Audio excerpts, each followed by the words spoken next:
Hi everyone, in front of me I've got DOOGEE S61 Pro and let me share with you how to activate automatic system updates on this device.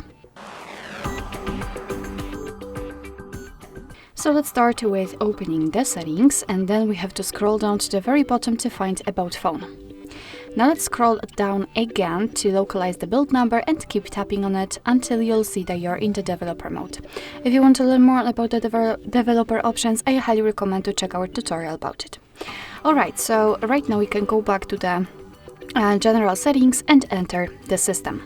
Let's tap on the developer options, and here all we have to do is to scroll down just a little bit to find this automatic system updates. Of course, we can turn it on just by tapping on the switcher. And from now on, since this option is active, your device will be allowed to apply the updates whenever it will be restarted. So you do not really have to remember about updating your device, but remember about restarting it from time to time, so it will have a chance to actually apply the updates. Of course, you can turn it off the same way, just by tapping on the switcher again.